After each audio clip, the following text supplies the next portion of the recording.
1987 Yamaha Big Wheel 350. Found from a guy in Houston for $600. Came with that, which is a 2000 and something disc brake model TW200. Alright, TW200. Guy who had it said it was smoking and knocking like crazy. And he bought it from a guy, had that problem, so he offloaded it. One of the guys said that it was valves or rings, something like that. So I'm taking the head off. I didn't even start it. Didn't bother to put a battery in it and start it. But you can kind of see right in there, the exhaust port, all kinds of bad looking stuff. It smells terrible. I'm about to pull the covers off the bottom, pull the cam gear off, and pop the head off. So we'll see what it looks like under there.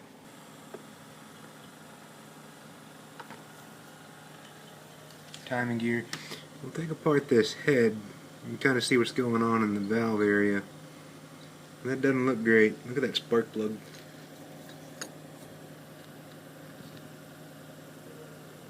Here's what we found. Somebody has been doing some work. Some silicone gasket maker there. Cylinder is in good shape. Hard to tell. Get some decent light. Looks good. If it would focus. Piston. A little burnt on the top. That's just carbon. Check out these rings though. Top ring.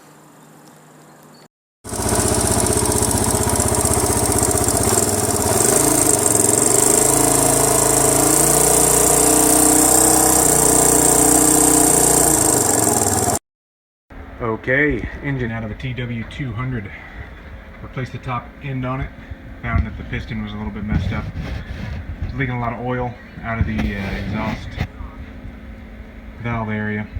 So replaced the cylinder. Didn't really fix it. It started making the same knocking and ringing sound. Sounds like piston slap.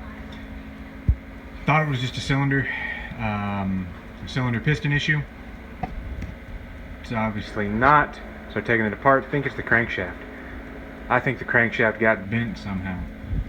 Taking it apart, spin it around here, and there's a little bit of corrosion damage on it, a little bit of rust, a little bit of moisture. Overall, it's in decent shape. Doesn't have very many miles on it, but I'm thinking somebody hydro-locked it. It's the only thing I can figure out. That was the ball bearing from the clutch.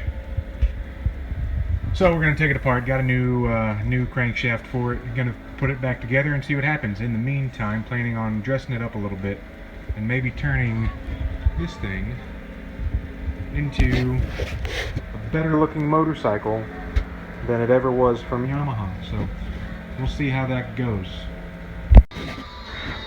Getting further into it. Getting all the gears off. About to take the cases off. Shift mechanism's still in there. Look at this nasty stuff. Where are we?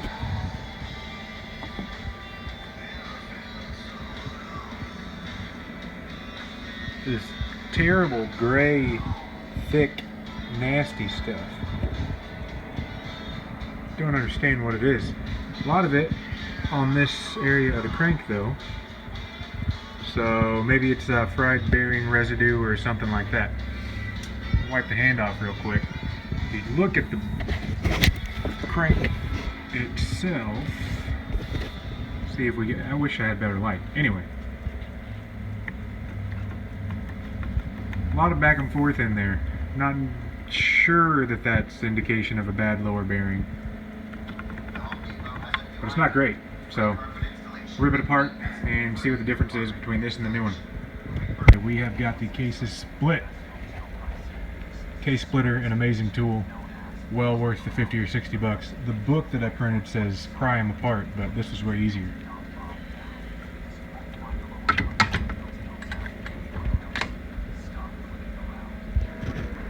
So there's the inside of her. Looks okay, needs to be cleaned up a bit. A lot of residue and junk in there. Same oily crap that is found elsewhere in the engine, but we can work with that. Looking at the transmission side, A lot of different stuff going on. Doesn't look like anything critical. Crankshaft, obviously. Balancing shaft, shift forks. The engine looks good. Looks like there's not a lot of use on it, but it's just not running right. It's making that terrible, terrible noise. So we'll get a little bit more apart and see what secrets it is hiding. Okay, everything is out but the crankshaft. Gives you a little bit of a better look at some of the stuff that's inside of that engine. Not sure. So the problem with buying a used motorcycle is you never know what's wrong with it. When I got this, the guy told me that the previous owner said it was making a terrible knocking sound. We're going to move it over to the light here. It's making a terrible knocking sound. Look at some of that stuff. If you look closely, you can see some shiny bits. I don't know if that's an additive. I don't know what's going on. It's probably crankshaft. So that's actually encouraging that we're on the right track. That's oil is perfectly clear in it. That's the sludge that's been slowly dripping out of it. It's black, gross, massive stuff. But the guy said the previous owner had it and it was making a knocking sound and it sounded terrible. Couldn't figure out what it was. Sold it to this guy. He didn't want to mess with it. He sold it to me. I figured it was rings. Replaced the rings, which were too small. They were not the right size for the piston. It's a standard bore, but somehow the rings were bad. And that fixed it for 20 minutes. After that, the noise started creeping back in. So, top end of the connecting rod looks okay. But all that stuff down there, that's bad news. Very bad. It's hard to tell exactly what it is. Come on, focus.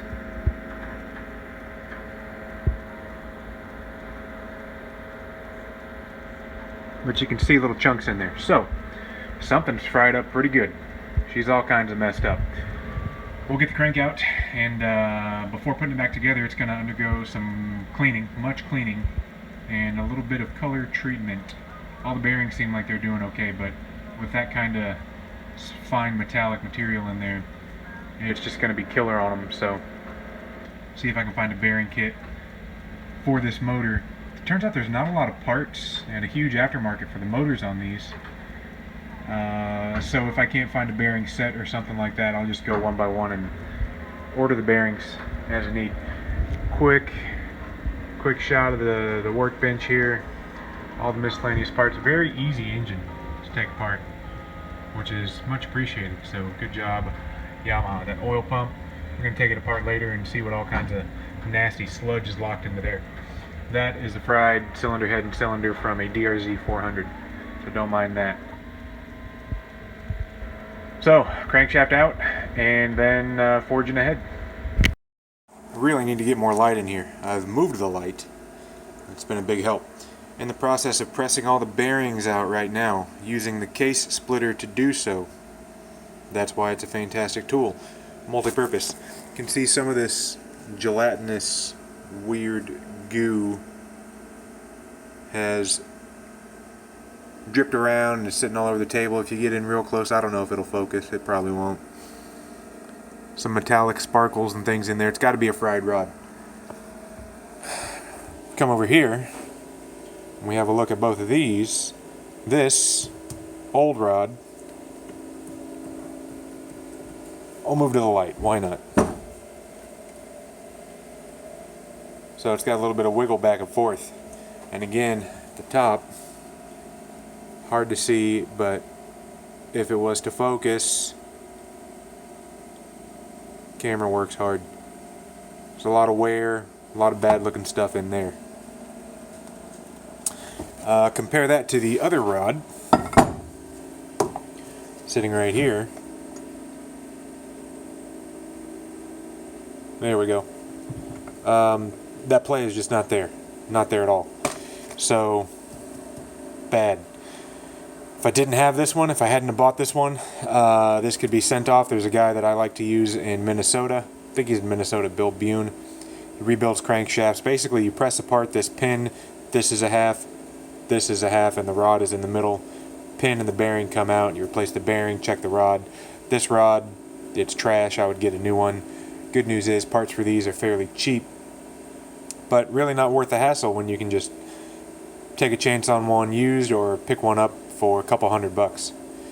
After you factor in shipping and the cost to rebuild this and labor and all that, you're sitting at the same or more expensive.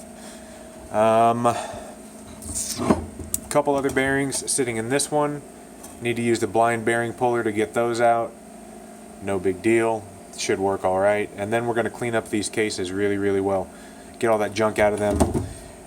With the cases, can probably clean with a water-based, environmentally friendly cleaner.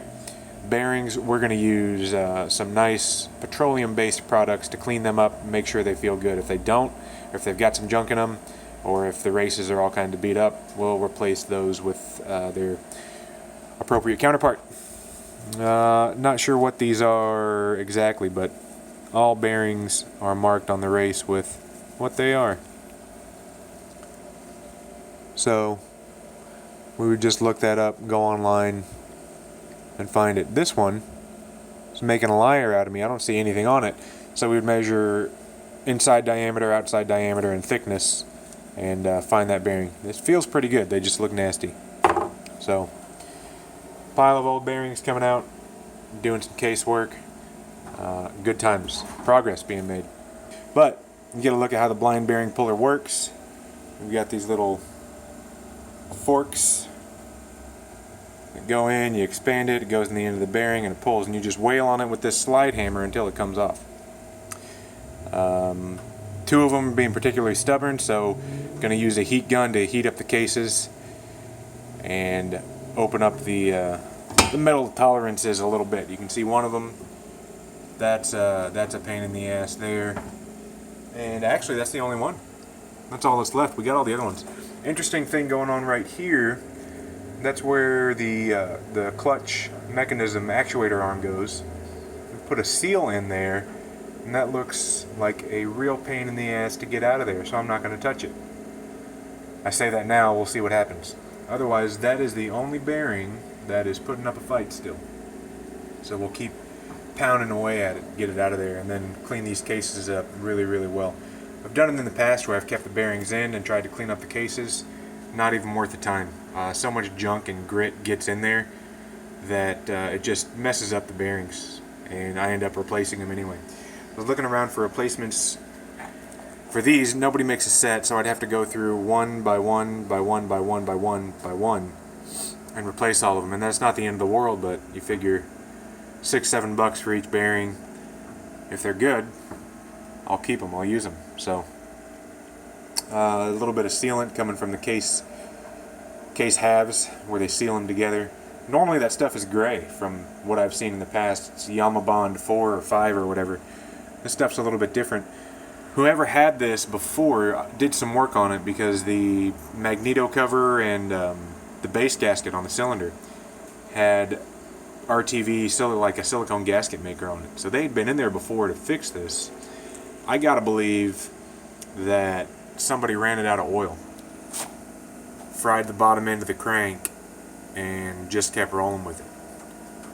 And see, ever-present sludge and nastiness down there. So it's got to be the only thing. This bike has on the odometer 2,200 miles, something like that. Under 3,000 miles on it. So I'm thinking instead of hydro-locking it, someone just took bad care of it. Ran it out of oil and fried it. Turned it around for a quick sell. But we'll get her all fixed up.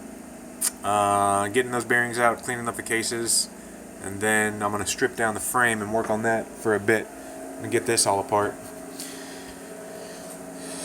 Not sure what color scheme or what's going to go on yet. I have a lot of motorcycle parts laying around, so we'll see what might fit on there. But we'll get it all apart and do the standard motorcycle bits on it. Clean the swing arm, look at the bearings, grease all that stuff up, check out the chain, lube everything up really. Probably rebuild the forks, get rid of that fender, different headlight, maybe a different tank. Tires are decent, I don't hate them, might keep those. Do some work on the frame itself, get rid of some bits, add some bits, who knows, we'll see. This out, so I got the magnet. I'm checking around to see what this fluid and this stuff does down here, this thick paste.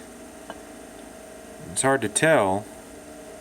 That stuff is all magnetic. That's all bearing material. And you check the underside of the magnet. Just look at this.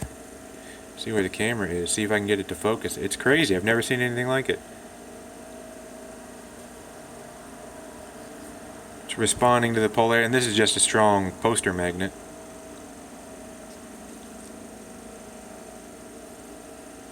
It's crazy.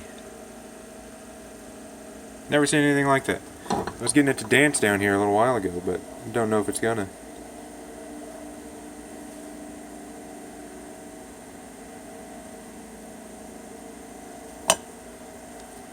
Who knows? I've got a little deep plastic bucket that I'm just washing and rinsing these parts off in.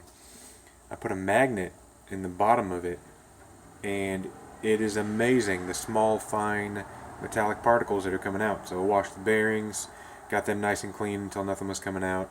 Washed all this stuff off. There's not a lot of cavities. It's just mostly surface junk and crap that's on there.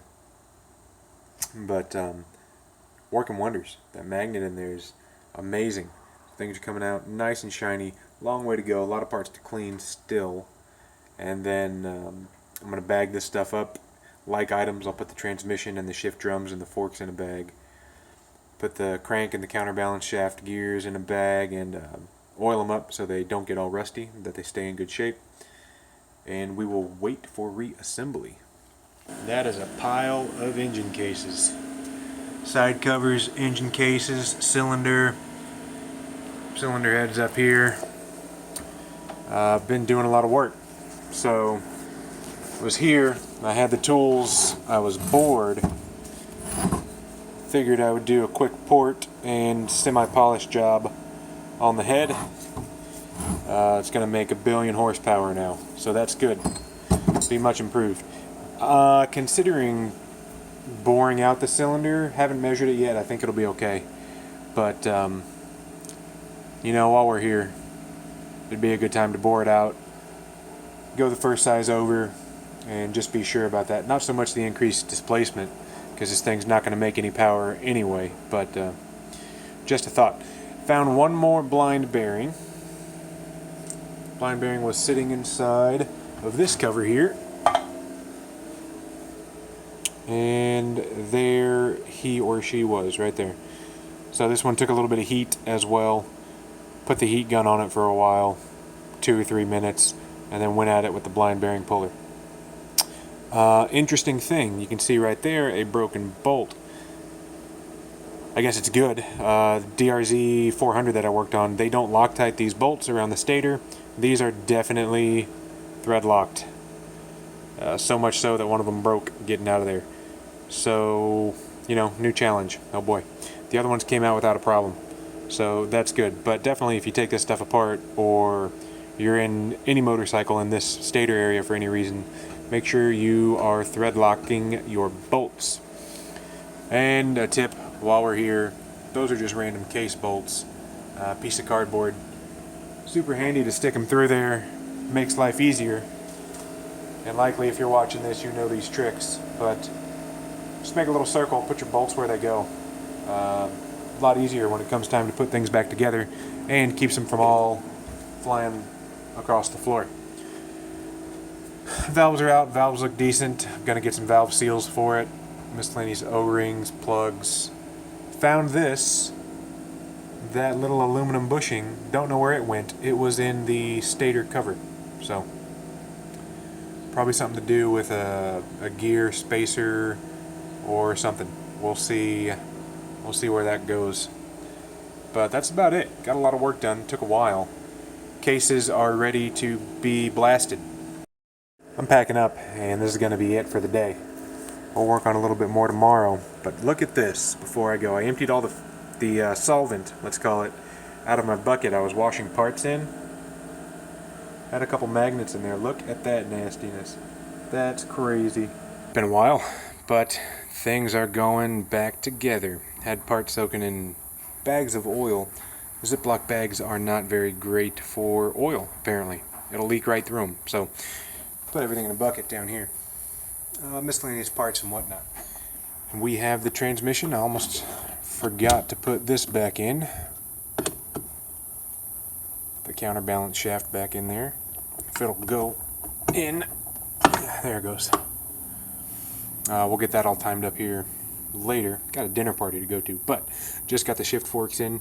Real easy trick. Pull out the shift drum, and then you are free to move these around. Pull the pins out of their holes, and you can wiggle them back and forth, get the forks all lined up where they need to go. Bearings went in, no problem. Heated the cases up, had the bearings frozen in the freezer, dropped them in with little incident. A couple of them didn't go in. I had to put the case in the oven with a bearing half in it and then pound the bearing in a little bit. So that's the only really thing of note on there. This guidebook, not the best, but helpful. I think this is about ready to go together. I think the other half of the case can go on. We'll put some sealant between the two cases, put the other dowel pin in right down there, and start bolting on all the other stuff. It always seems a lot more intensive and harder than it is in the end. That's the new crankshaft there. Feels a lot better than the old. Hopefully it works a lot better, but that's where we're at right now. Hopefully I'll get to work on it tonight, put it all back together, assemble the bits. This stuff, amazing. Highly recommend. Good stuff. So I put the cases together and there was a gap between them, so I used the mounting bolts, kind of went around in a crisscross alternating pattern to close the cases together, and just went little bit by little bit. Didn't want to force anything or hurt anything, so got everything together, and the transmission didn't spin. The crankshaft felt amazing, counterbalance shaft is in there good. Transmission wasn't spinning, so and it does now. Still a little tight though, but how I fixed it, workbench a little bit messy. Here's how I fixed it.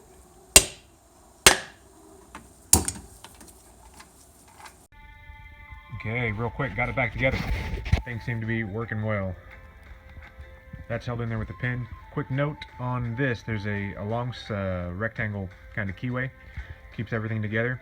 Had trouble getting this gear on, and it was having interference with the keyway. So I slid the keyway all the way out, kind of halfway hanging off the shaft, and everything slid on, no problem at all. So if for some reason you're in here and you're having trouble with that, slide the keyway out and just get it barely started.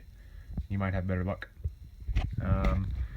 While we're in here, probably worth showing the alignment marks. There they are. And interesting that I haven't checked it, but I think that 65 is the number of teeth on the gear, and this other one is marked 42 or something, 22, who knows.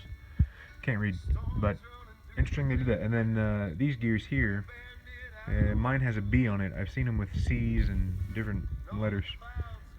Just guys doing something in the factory, I guess, marking their parts. But oil pump to go on, and then the rest of this side, and then I'll do the other side. Book says to do the magneto side, the stator side first. I didn't do that. I'm a contrarian. The book says to shove a rag in here when you're tightening these nuts. I went ahead and put Loctite on the threads. Loctite 243 doesn't really matter because these here can get bent up. As you can see, when we rotate it around, those will fold over and keep those from backing out.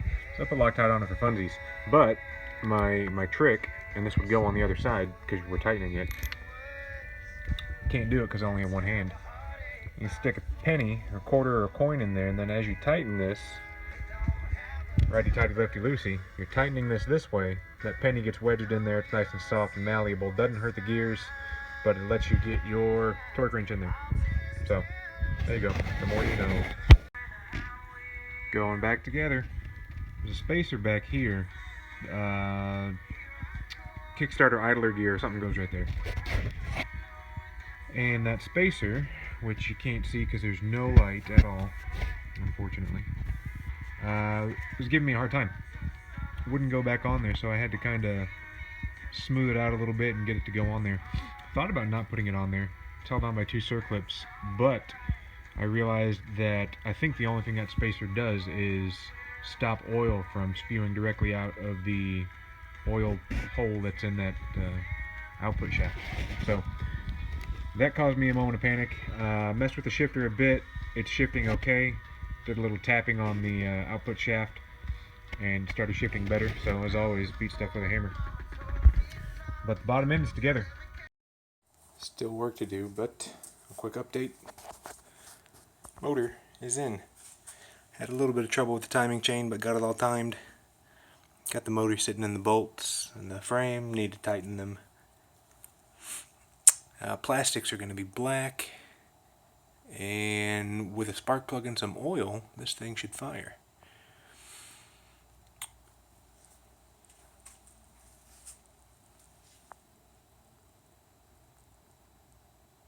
Wiring needs to be plugged back in and all that good stuff, but all in time. Not to overstate this, but just to set the stage, this entire thing was apart.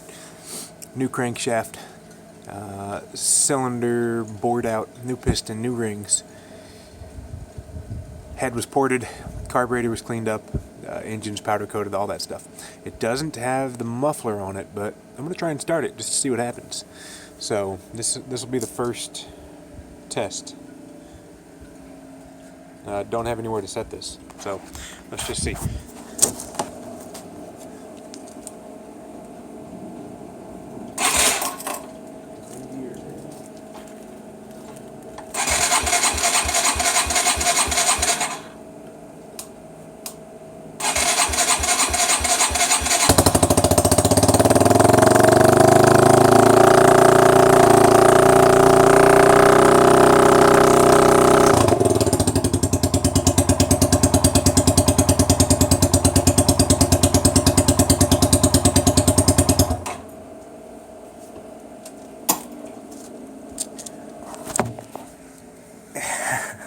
We've got fire, but we've also got some oil leaking. So tighten some bolts up, put a muffler on, I'll be back.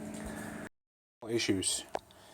Both of them oil seal related. One, there's supposed to be a seal right there. Forgot to put it in. That's a new bearing. It is shielded. The old one wasn't shielded. I just forgot that the thing goes there. The other problem was the O-ring was missing on the oil filter cover. Put the O-ring back in there. Gonna have to press that bearing in a little bit more, get the seal in, and then we should be good to go. And we'll see if the head is getting oil, and we'll let it warm up. New spark plug is coming in the mail, so that's a bonus, but it runs with the old one. A little heat gun, a little industrial vice grips, a little industrial huge 29mm socket, and that's how it's supposed to look. Bearing in there, seal in there. I ended up crushing the shield on the bearing, so there that is. Just popped it out, no big deal. Now we'll put it back together and see what happens. Gonna put this on. That goes on there. Those are gonna get some Loctite. That's gonna be done. Then we'll try this again. Okay, a couple minutes later, back together, got the seal in. Let's see if it leaks now. Actually, I should put oil in it. Hold on. Okay, has oil. Take two.